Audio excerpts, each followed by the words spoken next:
Hello everybody, అందరికీ నమస్కారం. Welcome to this special show. నాతో పాటు భూమి ముందుకి రొటేట్ అవుతూ ఉంటే ఈయనకి మాత్రం ఏజ్ వెనక్కి వస్తూ ఉంటుంది. ఇప్పటికే మీరు అందరూ చాలా ఈజీగా గెస్ట్ చేసేసి ఉండొచ్చు. హీఈస్ నన్ అదర్ దాన్ మన బ్రహ్మాజీ గారు, వన్ ఆఫ్ ది డియరెస్ట్ అజాత శత్రు ఆఫ్ టాలీవుడ్ అని ఇంట్రడ్యూస్ చేయొచ్చు. సార్ నమస్తే. నమస్తే. ఎందుకు సార్ నవ్వుతున్నారు? చాలా ఎంబ్రాసింగ్ ఫీల్ అవుతున్నాను. ఎందుకు అట్లాగా? ఇదంతా పొగుడుతుంటే అన్ని నిజాలే కదండి. తట్టుకోలేకపోయాను. కానీ నిజంగా I wanted to ask you this అండి. అందరూ చాలా గ్రేస్ఫుల్గా ఏజ్ అవుతుంటే మీరు చాలా గ్రేస్ఫుల్గా రీఏజ్ ఎలా అవుతున్నారు చెప్పరా ప్లీజ్. దిస్ ఇస్ ఈ ఇంటర్వ్యూ 8 ఇంటర్వ్యూలు ఇచ్చుంటాను. 8 ఇంటర్వ్యూలు ఇదే ఫస్ట్ క్వశ్చన్.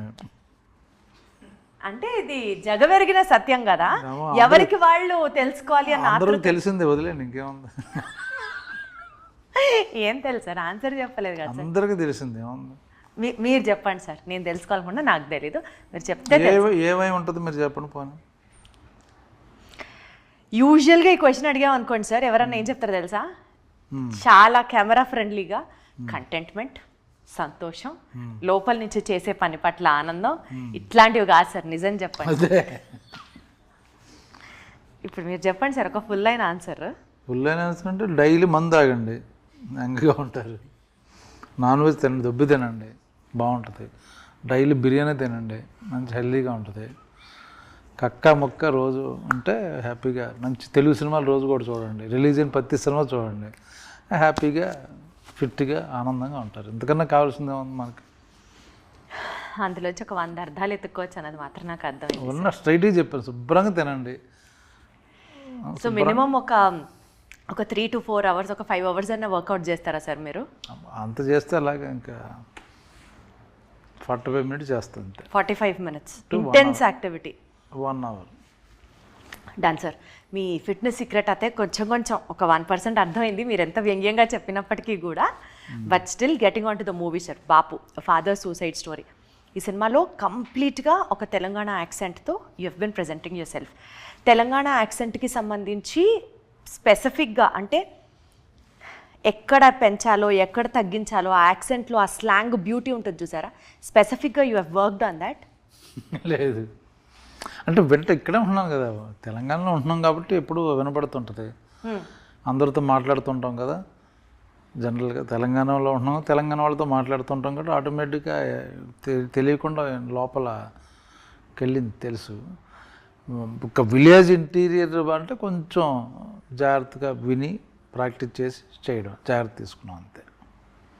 ఒక రకంగా సార్ ఈ సినిమాతో హీరోగా కూడా ఇంకొక innings of your career start చేశారని యాక్సెప్ట్ చేయాలి. ఇందులో నేను ఎక్కడ హీరో, బాపు అన్న పేరేమో మా ఫాదర్, ఆయన ఫాదర్ స్టోరీ అక్కడ ఉన్నాడు, ఆ బలగం హీరో, నేను క్యారెక్టర్ చేశాను అంతే. అలా చెప్పడం మీ మోడెస్టీ, మీ హంబల్నెస్. మళ్ళీ నా వెంటనే ఇలాంటి డైలాగ్ ఒకటి అనాలి సార్, ఎంత డౌన్ టు ఎర్త్ సార్ మీరు అన్న వెంటనే నాదొక డైలాగ్ పడాలి. వద్దా, అంత శ్రమ మీకు ఇవ్వను, కానీ బట్ మీరు అంత శ్రమ పడద్దు. జెన్యున్గా అదే నేను మెయిన్ ఇంపార్టెంట్ రోల్ చేశాను కదా, మీకు తెలుస్తుంది కదా. ఇప్పుడు కదా సార్, మాకు మేము సలార్, ఇప్పుడు దేవరా ఎవరు హీరో? ఎవరు sir? Devara cinema suppose, obviously understood, అంతే కదా. సో అలాగా బాపు అంటే బ్రహ్మాజీ గారు హీరో, అండర్స్టూడ్. బాపు అంటే దాని అర్థం ఏంటి? ఫాదర్ అని. ఎవరు father? Brahmaji father. Brahmaji father ఎవరు? ఈయన. ఫాదర్ ఆఫ్ ఎవరు అంటే అప్పుడు బ్రహ్మాజీ అని వెంటనే వస్తుంది కదా. బ్రహ్మాజీ ఫాదర్, కొడుకులు ఉంటారు, కొడుకు ఫాదర్, అలాగే అంతే. ఆయన కొడుకు. సరే sir, your answer. My father story అండి ఇది, మై ఫాదర్ సూసైడ్ స్టోరీ. సరే sir, you are being very humble, very modest, very down to earth. అసలు మీరు సూపర్ సార్. నేను సూపరే.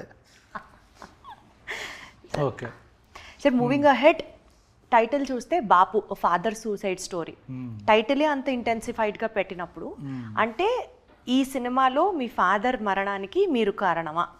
నేను పోతానంటే లేదురా నేనే పోతానంటాడు. సో ఆయన సూసైడ్ చేసుకుంటాడని వెయిటింగ్ మీద చేసుకుంటాడా లేదా, ఎలా చేసుకుంటాడు అన్నది మనకి ఇందులో ఉన్న క్యూరియాసిటీ పాయింట్. సో ఆయన అయితే పంపించడం గ్యారంటీ ఈ సినిమా ద్వారా. ఈ సినిమాలో తెలీదు, అదే సస్పెన్స్. Right sir. సో ఆ సస్పెన్స్ని మెయింటైన్ చేద్దాం, బికాజ్ సినిమా చూసిన తర్వాత ఎక్స్పీరియన్స్ చేసే పాయింట్స్ని ఎక్కువ ఇబ్బంది పెట్టదాల్చుకోవట్లేదు మిమ్మల్ని కూడా. But other than this movie sir, జనరల్గా కూడా నేను నా ఇంట్రొడక్షన్లో చెప్పినట్లుగా బ్రహ్మాజీ అని అంటే అందరితో మంచిగా ఉండే ఒక స్టార్, ఒక అజాత శత్రువు అన్న ఒక ఇంప్రెషన్ డెఫినెట్లీ మీరు అది ఒక ట్యాగ్లైన్ లాగా ఫాలో చేస్తున్నారు. అలా క్రియేట్ చేశా. కాదంటారా? అవును కదా సార్, మీరు అలా క్రియేట్ చేశారు అని అంటే నాకే మీరు అది ఓహో మీరు అలా అనుకుంటే అనుకోండి అన్నట్టు అనిపించింది. మీరు అలా చెప్తున్నారు, చెప్పండి. సో నా పాయింట్ ఏంటంటే అంటే నాన్ కాంట్రవర్షియల్ పర్సన్గా బ్రహ్మాజీ ఉన్నప్పుడు కొంత పొలిటికల్ హీట్ని ఒక పాయింట్ ఆఫ్ టైంలో మీరు ఎదుర్కొన్నారు. అది ఇంటెన్షనల్లా యాక్సిడెంటల్లా అన్నది పక్కన పెడితే ఆ సిచ్యువేషన్కి సంబంధించిన ఒక వివరణ మిమ్మల్ని అడిగితే ఏం చెప్తారు? ఇది యాక్సిడెంట్ అది ఇంటెన్షన్ ఏంటంటే అసలు what does that incident tell about?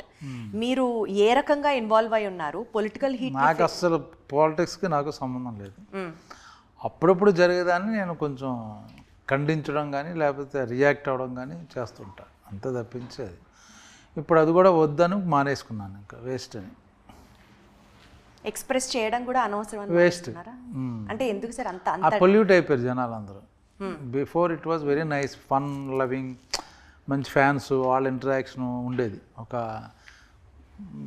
5 years back ఇప్పుడు బాగుండేది నీట్గా అంతా.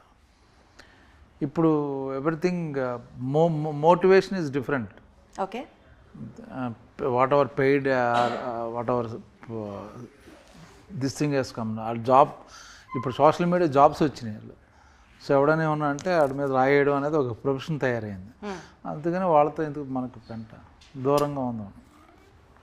అదర్వైజ్ కూడా మీరు ఇందాక అన్నట్లు సొసైటీలో జరిగిన ఇష్యూస్కి సంబంధించి ఒక వాయిస్గా you wanted to speak it out or దాన్ని ఖండించడము, అప్రిషియేట్ చేయడము వాజ్ బ్రహ్మాజీ. బట్ ఇప్పుడు అక్కడ అట్మాస్ఫియర్ పొల్యూట్ అయింది కాబట్టి యూ సేయింగ్ మీరు అది స్టాప్ చేశారు అని అంటున్నారు. చేద్దామని ఇంకా చేయలేదైతే?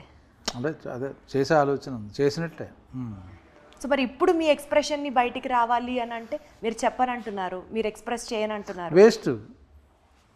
మనం చెప్పడం వల్ల అరవడం వల్ల ఏం జరగదు.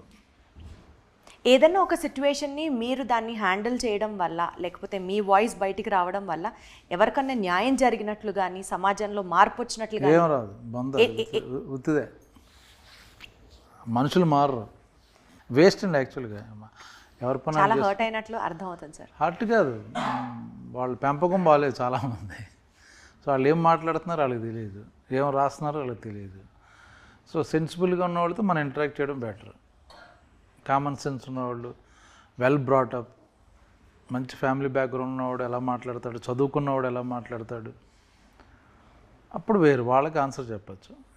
చదువు ఉండదు, సంజయం ఉండదు, పెంపకం ఉండదు, వాళ్ళు కూడా మనతో ఇంటరాక్షన్ బికాజ్ యాక్సెస్ ఉంది కాబట్టి కదా.